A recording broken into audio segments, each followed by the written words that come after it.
More questions, Mr. President. Media is always entitled to the day to this bite. Mahirap yung I do not want to leave issues hanging. Tapos better that if I can answer it right now. There are areas of special concern, and many are wondering how I would deal with China on the matter of the China Sea or West Philippine Sea. We will stick to our claim. We do not bargain anything there.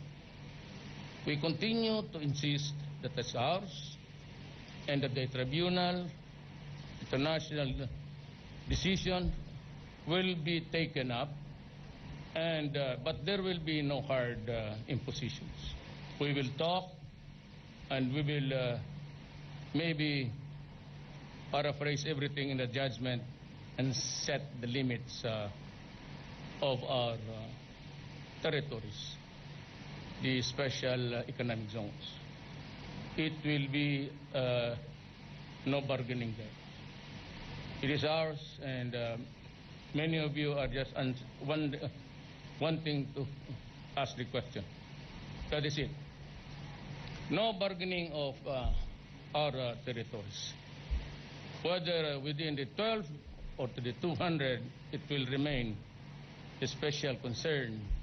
And I will be very careful not to bargain anything, or after all, I cannot give what is not mine, and which I am not empowered to do by any stretch of imagination.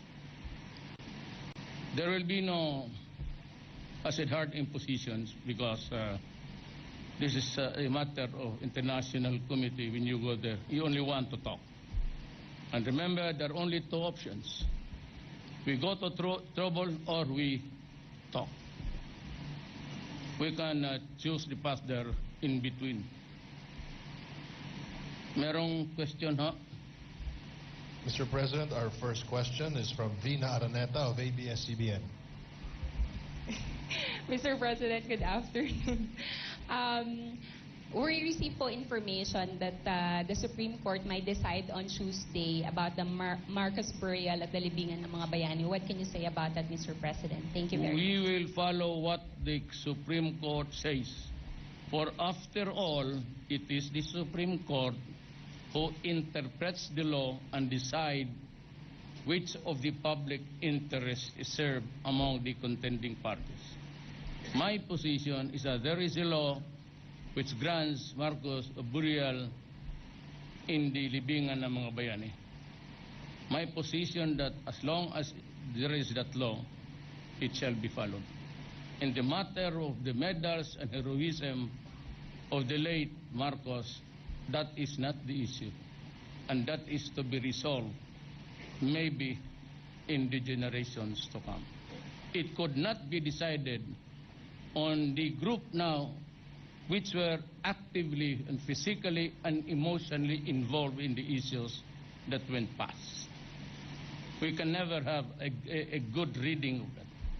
But what I must say now is that we have alienated the entire, almost entire Ilocano people. We cannot just do that because we are all Filipino. And I hope that the Supreme Court will decide not on the emotion, but of course we know that it will be all legal at the end of the day. What the Supreme Court will rule must be followed.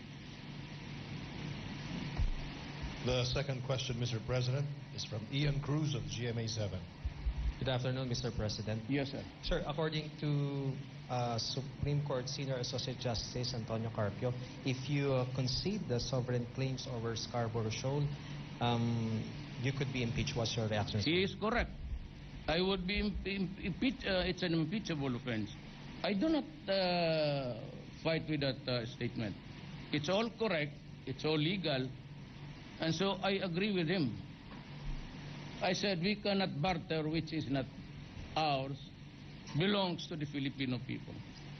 I cannot be the sole authorized agent, for that is not allowed under the Constitution. Tama siya. Our third and